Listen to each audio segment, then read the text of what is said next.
Dear students, today I am going to teach you chromosomal theory of inheritance. Dear students, इससे previous classes के अंदर आपने वरासत के बारे में पढ़ा है, हेरिडिटी के बारे में पढ़ा है, इनहेरिटेंस के बारे में पढ़ा है। तो ये जो सारे वर्ड मैंने यूज़ किए हैं ये एक ही वर्ड के डिफरेंट सिनोनिम्स हैं। तो अब हम देखते हैं कि इनहेरिटेंस क्या होती है। ये जो वर्ड है डियर स्टूडेंट्स इनहेरिटेंस, क्योंकि इससे जो प्रीवियस लेक्चर था उसमें मैंने आपको क्रोमोसोम्स के बारे में ऑलरेडी बता दिया हुआ है। अब हम बात करते हैं इनहेरिटेंस की। इनहेरिटेंस हम बोलते हैं वो कैरेक्टर्स जो पेरेंट्स से ऑफस्प्रिंग में आते हैं, यानी कि वालिदैन से बच्चों में आते हैं, वो क्या कहलाती है? वरासत कहलाती है, इनहेरिटेंस कहलाती है। डियर स्टूडेंट्स, ये जो इनहेरिटेंस है इसके पीछे लॉजिक क्या था कि ये जो इनहेरिटेंस है ये किस तरह से एक ऑर्गेनिज़म से दूसरे ऑर्गेनिज़म में मुंतकिल हो जाते हैं। ये जो करैक्टर्स हैं या जो खुसूसियात हैं, ये जो बच्चे अपने पेरेंट्स की तरह दिखते हैं, ऐसा क्यों है? ऐसी कौन सी चीज़ है जो इस चीज़ को कंट्रोल कर रही होती है? तो डियर स्टूडेंट्स, उसके पीछे क्या थे? क्रोमोसोम्स थे। अब हमने बात करनी है कि पहले साइंटिस्ट को नहीं पता था कि ये क्रोमोसोम्स होते हैं जिनके ऊपर जीन प्रेजेंट होते हैं, और ये जीन्स क्या करते हैं डियर स्टूडेंट्स? करैक्टर्स को कंट्रोल करते हैं, खुसूसियात की मुंतकिली में हेल्प करते हैं। और ये जो स्पेसिफिक जीन होता है ये आपके सीक्वेंस ऑफ न्यूक्लियोटाइड होते हैं, जिससे क्या होता है कि डियर स्टूडेंट एक ख़ास किस्म की प्रोटीन बनती है जो क्या करती है? करैक्टर्स को और वी कैन से फिनोटाइप को कंट्रोल कर रही होती है। तो अब हम चलते हैं सबसे पहले मेंडल्स की तरफ। मेंडल ने क्या किया था? तकरीबन मिड 18th सेंचुरी के अंदर इसने स्वीट पी पाइसम सैटिवम के ऊपर ये काम कर रहा था। तो इसने क्या किया? एक स्पेसिफिक टर्म दी। उस टर्म का नाम क्या है? ट्रेट। ये कहता है कि कुछ स्पेसिफिक ट्रेट्स होते हैं जो पेरेंट्स से ऑफस्प्रिंग में जाते हैं। अब जब ये मेंडल काम कर रहा था इसने ऐसे प्लांट पर काम किया जिसमें 14 क्रोमोसोम्स थे। कितने क्रोमोसोम्स थे डियर स्टूडेंट्स? 14। उसके हैप्लॉइड कितने हुए? 7 क्रोमोसोम्स। तो इसने 7 डिफरेंट ट्रेट्स के ऊपर बात की, मतलब 7 जो थे वो डिफरेंट ट्रेट्स थे। हर ट्रेट अलग-अलग क्रोमोसोम्स के ऊपर प्रेजेंट था। इस वजह से जो था आपके पास मेंडल कामयाब हुआ ये बताने में कि जो पेरेंट्स होते हैं उनसे कैरेक्टर जो होते हैं वो ऑफस्प्रिंग में जाते हैं। उसके बाद डियर स्टूडेंट्स आपके पास आपने मेंडल के जो हैं वो लॉज तो पढ़ रखे होंगे, Mendel's law of segregation and Mendel law of inheritance, वो अभी हम आगे मैं आपको बताता भी हूँ। उसके बाद जो कार्ल कॉरेंस हैं इसने क्या किया? 1900 के अंदर after the discovery of chromosome, क्योंकि वाल्टर फ्लेमिंग ने 1882 के अंदर क्रोमोसोम्स को डिस्कवर किया था, तो फ़ौरन ही उसकी डिस्कवरी के बाद कार्ल कॉरेन जो है ये क्या कहता है? ये कहता है कि कुछ ख़ास करैक्टर्स हैं जो कि क्रोमोसोम्स के ऊपर प्रेजेंट हैं, वो क्या करते हैं? पेरेंट्स से ऑफस्प्रिंग में जाते हैं। पेरेंट्स से ऑफस्प्रिंग में जाते हैं।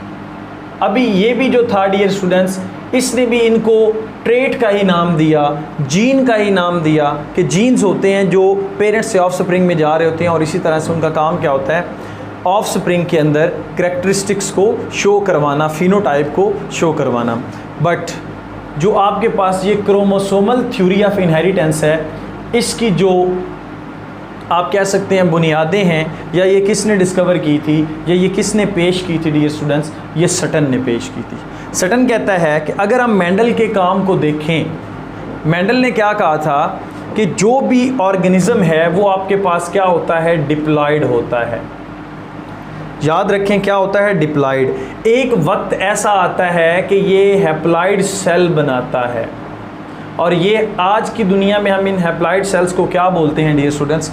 गैमीट्स बोलते हैं।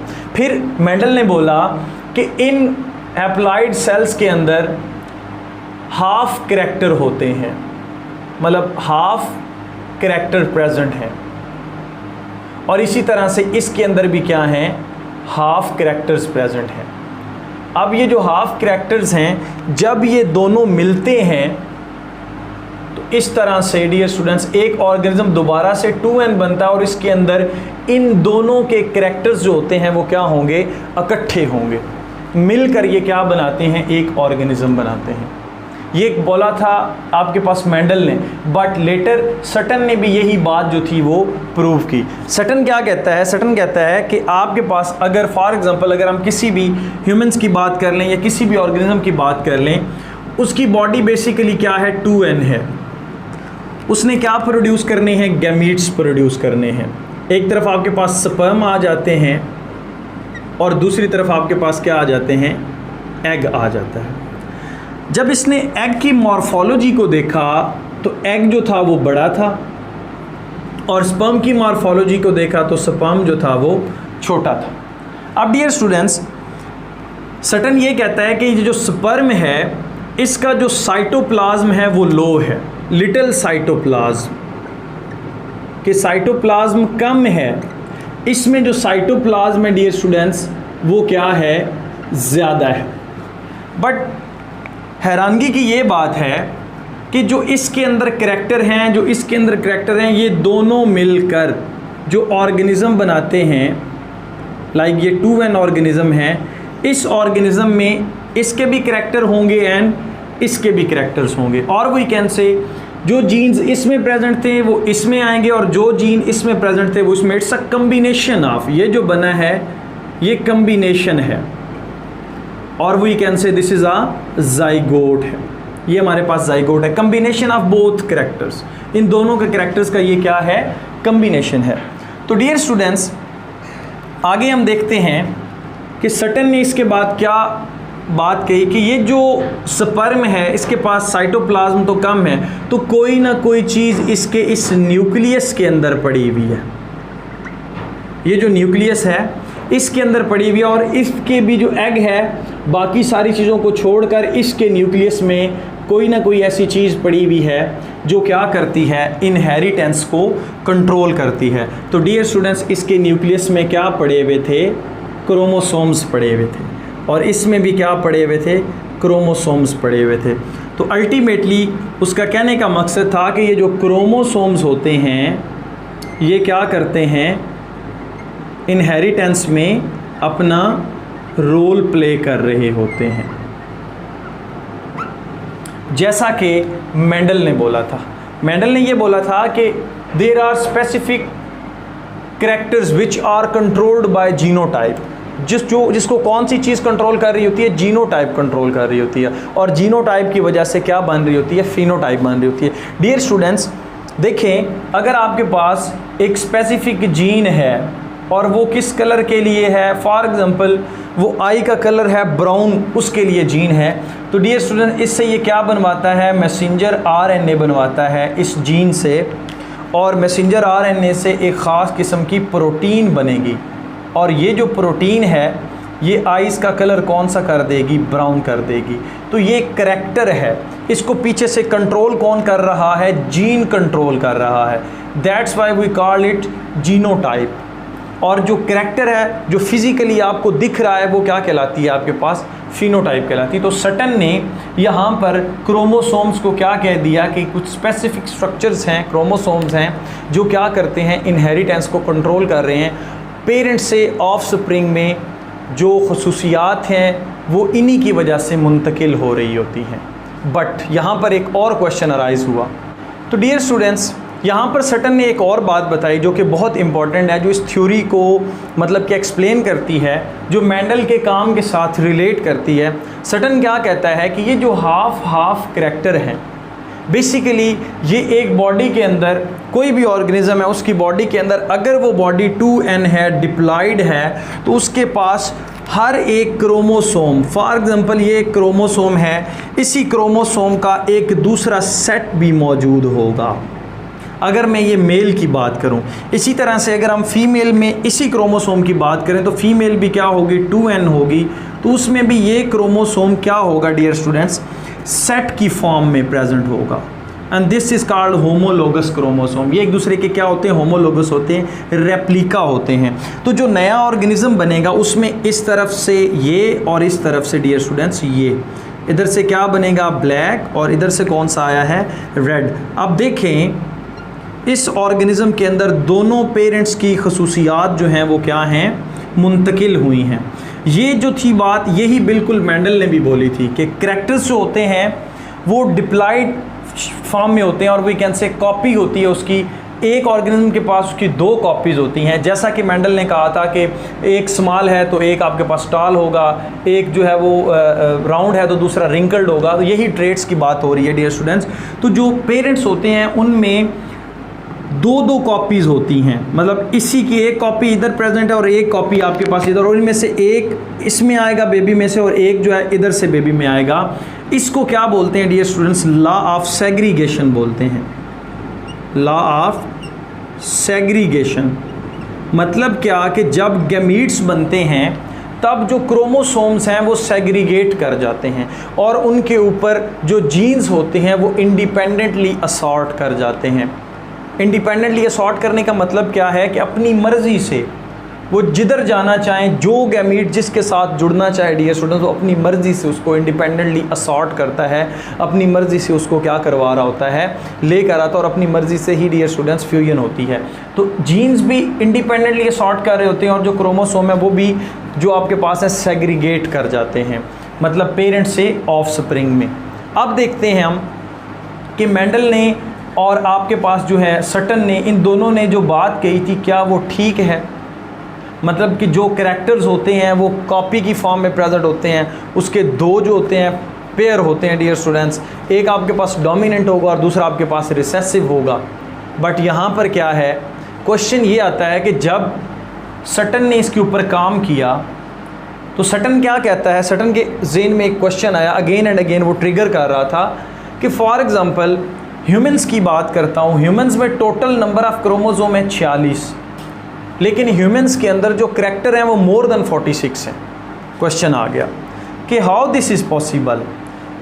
ह्यूमंस के अंदर तो फिर 46 ही आने चाहिए थे ना करैक्टर। इसी तरह से जब उसने दूसरे ऑर्गेनिज्म के ऊपर काम किया तो उसमें वो देखता है कि अगर फॉर एग्जांपल आपके पास कोई और प्लांट है, लाइक आप शुगर केन की बात कर लें, उसके अंदर कितने हैं 80 क्रोमोसोम्स हैं, तो उसमें करैक्टर्स कितने आने चाहिए थे डियर स्टूडेंट्स? 80 आने चाहिए थे। तो ये 80 से कम भी हो सकते हैं और 80 से ज़्यादा भी हो सकते थे।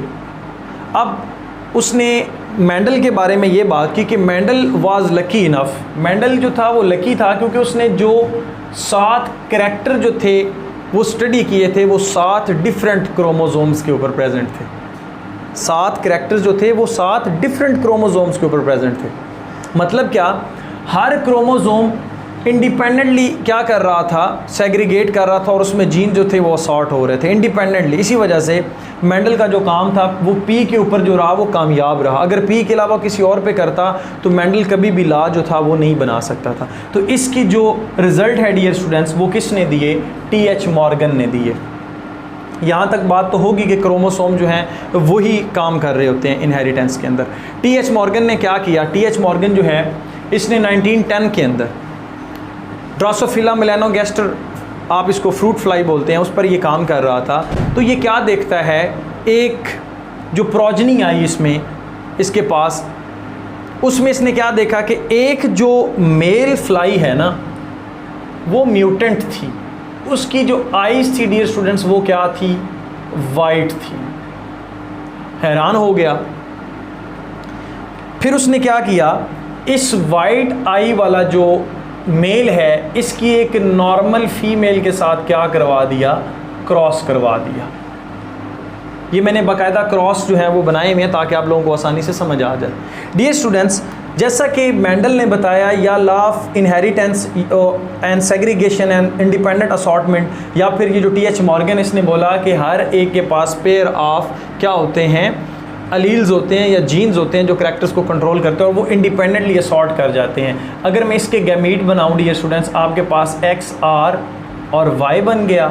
इसके गैमीट्स बनाऊँ x capital are and x capital are बन जाता है। अब इन्होंने क्या करना है, प्रोबेबिलिटी ये है कि इन्होंने इंडिपेंडेंटली असॉर्ट करना है, सेग्रीगेट हुए हुए हैं। तो इससे क्या बनेगा? X capital R, X small R, X capital R, X small R, X capital R small Y, X capital R small Y. Dear students, इसमें क्या हुआ, ये जो X capital R X small R है ये रेड आइड फीमेल बनी। और इसी तरह से डियर स्टूडेंट्स ये जो एक्स कैपिटल आर वाई है, इससे क्या बना, रेड मेल बना। जो टीएच मॉर्गन है ये तो परेशान हो गया, क्योंकि इसने जो प्रोजनी ली थी, जो इसके पास रिज़ल्ट आए थे वो 3:1 के मुताबिक नहीं थे, ये इसको ओबे नहीं कर रहे थे।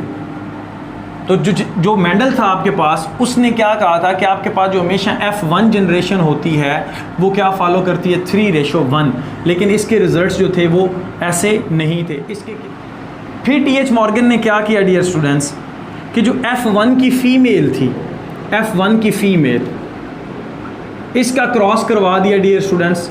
मेल जो था वाइट आइड था, this is called test cross. इसके साथ इसने क्या करवा दिया, दोबारा से क्रॉस करवाया, तो इसके भी जो गैमीट्स थे वो इस तरह से बने, XRY and as well as X capital R X small r। याद रखें डियर स्टूडेंट, इससे पहले यानी कि इस क्रॉस से पहले यहाँ पर टीएच मॉर्गन जो था, इसका कहना ये था कि ये जो रेड आई है ना, रेड आई, ये सिर्फ और सिर्फ फीमेल के साथ एसोसिएटेड है, और वी कैन से ये इसके सेक्स के साथ एसोसिएटेड है। इसी तरह से उसने बोला कि सिर्फ और सिर्फ रेड आइड फीमेल ही हो सकती हैं, वाइट आइड फीमेल कभी भी नहीं हो सकती। लेकिन जैसे ही उसने इन दोनों का क्रॉस कराया तो कुछ रिजल्ट यूँ थे dear students, X capital R X small r, X small r X small r, X capital R Y X small r Y। वो बड़ा परेशान हुआ ये रिज़ल्ट देख के, क्योंकि ये रिज़ल्ट आए थे 1:1:1:1। कैसे, X capital R X small r, ये क्या थी, रेड फीमेल थी। इसी तरह से X small r X small r dear students, ये क्या थी, वाइट फीमेल थी, और ये इसके पास पहली दफ़ा रिज़ल्ट आए थे। इसी तरह से जब उसने देखा X कैपिटल R Y, ये रेड मेल था, और इसी तरह से डियर स्टूडेंट्स उसने क्या किया, X स्मॉल R Y जो था ये वाइट मेल था। ये उसके पास जब रेशो आई वो हैरान हो गया कि यहाँ पर देखें किस तरह से करैक्टर जो है वो एक पेरेंट्स से ऑफ स्प्रिंग में जा रहे हैं, कि मैंने पहले जितने भी क्रॉस किए सारी की सारी रेड आइड फीमेल थी, यहाँ पर वाइट आई वाली फ़ीमेल भी जो है वो आ गई है। तो उसने यहाँ पर एक रिज़ल्ट पेश किया, वो क्या कहता है कि ये जो red colour and white colour है आई का, ये जो ख़ास किस्म की फ़ीनोटाइप है, ये जो फ़ीनोटाइप है डियर स्टूडेंट्स, ये सेक्स के साथ लिंक है, और सेक्स के साथ लिंक ये उसकी पहली इंटरप्रिटेशन थी। बाद में उसने बोला ये सेक्स के साथ लिंक है बेशक, बट डियर स्टूडेंट्स ये कैसे लिंक है कि ये एक्स लिंक्ड है। मतलब क्या कि जो फीमेल है उसमें एक्स क्रोमोसोम पर ये प्रेजेंट है, and as well as male में भी एक्स क्रोमोसोम पर ये प्रेजेंट है, जो आपके पास वाई क्रोमोसोम है उस पर ये प्रेजेंट नहीं होती। कौन नहीं होती, ये जो रेड या वाइट का जीन है तो वाई क्रोमोसोम के ऊपर ये प्रेजेंट नहीं है। तो इसी वजह से डियर स्टूडेंट्स हम दूसरी बात करते हैं एब्सेंट ऑन वाई क्रोमोसोम। तो इसी वजह से फिर वो क्या बात करता है, वो कहता है कि जो आपके पास एक्स कैपिटल आर है ये डोमिनेंट है, जो रेड कलर है ये डोमिनेंट है किसके ऊपर डियर स्टूडेंट्स, एक्स स्मॉल और आर के ऊपर। ये क्या आपके पास आता है, रिसेसिव ट्रेट है। तो इसी वजह से वो कहता है कि जब भी मेल के अंदर कैपिटल आर एंड वाई आता था तो मेल रेड होता था, और इसी तरह से अगर स्मॉल आर आ जाता तो मेल क्या हो जाता था, वाइट हो जाता था। लेकिन जो इसका फाइनल रिज़ल्ट था इसमें इसने क्या डिस्कवर किया कि जब भी दोनों स्मॉल आर यानी कि दोनों रिसेसिव ट्रेट फीमेल के अंदर आए थे तो फीमेल क्या बनी थी, वाइट बनी थी। तो डियर स्टूडेंट्स ये जो रिज़ल्ट आए थे, ये रिज़ल्ट जो है इन्होंने जेनेटिक्स की वर्ल्ड के अंदर एक आप कह सकते हैं रेवोल्यूशन बर्पा कर दी, इनकलाब बर्पा कर दिया because of TH Morgan. TH. Morgan अब क्या कहते हैं, जितनी भी बात मैंने आपको बताई है इसका सद्देबाप या फिर आप कह सकते हैं रिजल्ट जो है वो इन्हीं 2 लाइनों के अंदर जो अभी मैं आगे बोलने जा रहा हूँ उसमें डियर स्टूडेंट्स ये क्या कहता है, ये कहता है कि जो आपके पास ट्रेट होते हैं, जो किसने बात की थी, मेंडल ने की थी, एंड एज वेल एज आपके पास किसने की थी डियर स्टूडेंट्स, सटन ने की थी, जिसको नाम दिया गया जीन्स का। जीन्स आर लोकेटेड, ये लोकेट करते हैं, लोकेटेड ऑन क्रोमोसोम, ये क्रोमोसोम्स के ऊपर प्रेजेंट होते हैं।